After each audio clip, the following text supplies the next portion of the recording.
Welcome to the Perez Notes. There's a few topics that I want to discuss today with you, my audience. I want to start first, and I know most, if not everyone, wants to talk about the outcome of the Democratic primary and the shot heard around the world, which was the victory of Assembly Member Zohran Mamdani. But I want to take a step back for a second and let's take a walk down memory lane and also honor the life and legacy of Congressman Charles Rangel. I had the opportunity to interview Congressman Rangel on more than one occasion. And what I want to talk about is more the man and his character.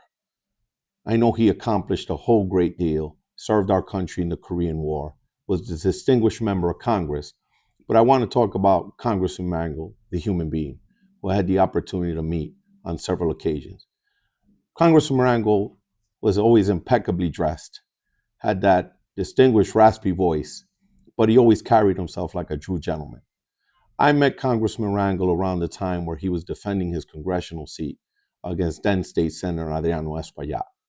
And despite the contentious, constant elections, they ran against each other several times, and eventually State Senator Adriano Espaillat became the first Dominican senator.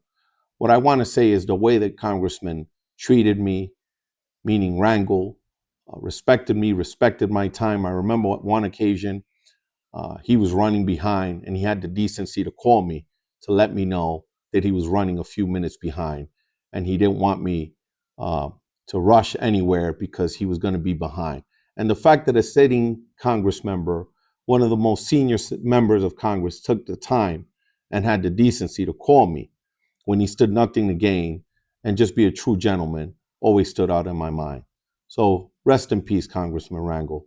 You are truly missed, and you represent everything that's good about New York as a son of Harlem, as a son of the United States, and as a decorated veteran of the Korean War. Thank you again for your service, Congressman Rangel, and you will be sorely missed. I know I just went in a little while ago on sort of paying homage to the Lion of Lenox Avenue, Congressman Charles Rangel.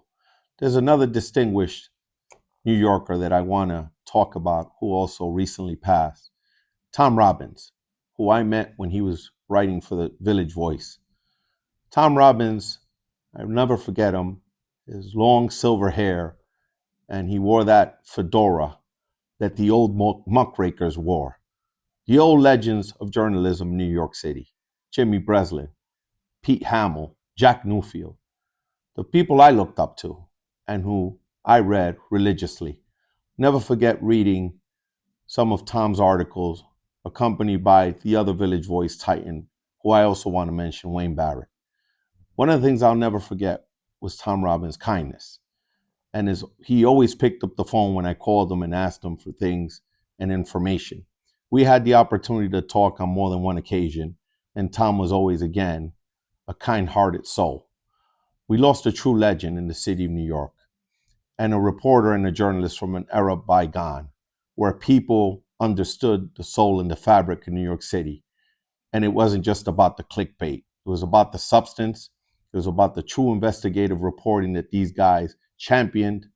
And again, a relic of the past, but someone who, again, represented everything that's good with New York, everything that's good with journalists, and someone who, again, empowered young people. I was younger then, but Tom Robbins was always kind.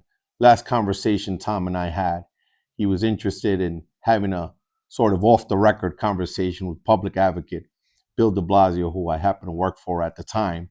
Bill had declared for mayor, and I remember Tom telling, hey, look, I like the guy's policies. I like his ideas. I love to have a conversation with him. Conversation didn't happen because of different things that were happening at that given time.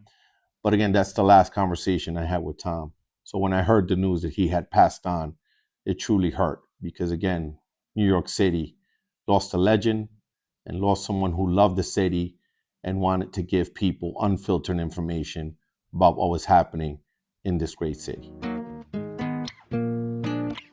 Now I want to talk about Zohran Mamdani, the assembly member from Queens who just won the Democratic nomination to be the mayor of the city of New York.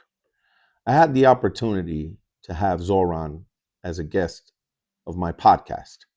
I remember the day, and I won't forget the day because it happened to be the day of my birthday, November 26, 24. Zoran and I met at a cafe in Astoria on Steinway Street, right in his district. And what made it special was that I also have a personal connection to that community because I grew up one neighborhood over. What I want to say about Zohran Mamdani that stood out amongst the rest of the candidates I had the opportunity to talk to, regardless of the outcome, is that Zoran had sort of a level of authenticity and a level of personal belief that I didn't get from the other candidates. Zoran stuck to his guns, a message of equality, a message of freeze the rent, a message of free buses, irregardless of where he was early on. And that was very low in the polls, meaning he was polling at 1%, but he never changed and he stuck to his guns. And with the doggedness of a native New Yorker, he won. What I would say is congratulations to you, Zoran, and all the best in your future endeavors. But again, what separated Zoran from early on was his ability to connect with people, an ability to want to connect with people, and an ability to do the retail politics like no other. Zoran was willing to talk to everyone at all times. There was no arrogance. There was no hubris. It was like, I know, I understand, I need every vote. And that's what ultimately decided this election. The humility, the doggedness, and the passion that Zoran demonstrated. And I'll end with this. I had the opportunity to run into Zoran Friday. The election was Tuesday. So let's just say Friday, Saturday, Sunday, Monday, Tuesday, 5 days prior to the election. And we had a brief conversation. I ran into him in the street coincidentally, and he told me, brother, we are 5 out. And I found it hard to believe. But true to his words, he had closed the gap from 20 points down to 5 out 5 days prior to the election.